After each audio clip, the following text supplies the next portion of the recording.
أنخيل دي ماريا مهدد بالقتل في الأرجنتين. ذكرت تقرير صحفية أن اللاعب الأرجنتيني أنخيل دي ماريا قد كشف عن أن عودته المقررة إلى نادي روزاريو سنترال الأرجنتيني ألغيت بعد تهديدات بالقتل. اللاعب البالغ من العمر 36 عاما هو حاليا لاعب مجاني بعد موسم مع بنفيكا، وكان من المتوقع أن يوقع مع روزاريو الذي لعب له عندما كان طفلا وبدأ ظهوره الاحترافي لأول مرة في عام 2005، لكن اضطر النجم الأرجنتيني إلى التخلي عن خطط لم الشمل، وذلك بسبب تهديد ابنته بالقتل. وقد كشف دي ماريا عن طريقة تهديده فقال لمحطة روزاريو 3 التلفزيونية: كان أحد التهديدات عبارة عن صندوق به رأس خنزير ورصاصة في جبهته، مع ملاحظة تقول: إنه إذا عدت فإن الرأس التالي سيكون رأس ابنتي بيان. وأضاف دي ماريا: لقد اتخذت قراراً بعدم العودة إلى روزاريو سنترال بعد التهديد الأول. لقد كانت أشهراً مروعة حيث كنا نفكر فقط ونبكي كل ليلة لأننا لم نتمكن من تحقيق حلمنا. لن أكون قادراً على الشعور بالراحة عندما أعلم أن شيئاً ما يمكن أن يحدث في أي لحظة. عائلتي تأتي أولاً، بغض النظر عمن تكون. الجدير بالذكر أن هذه ليست هي المرة الأولى التي يواجه فيها نجم أرجنتيني جريمة في روزاريو. ففي نوفمبر من العام الماضي تعرضت ابنة عم زوجة ليونيل ميسي أنتونيلا روكوزو للسرقة تحت تهديد السلاح في المدينة أثناء سفرها من السوبر ماركت الخاص بعائلتها لإيداع النقود في أحد البنوك المحلية. وتعد روزاريو هي ثالث أكبر مدينة في الأرجنتين،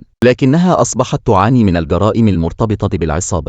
وكان دي ماريا قد أعلن اعتزال اللعب الدولي بعد فوزه بكأس كوبا أمريكا 2024 مع الأرجنتين. وفي الختام لا تنسوا الاشتراك في القناة والضغط على زر الإعجاب.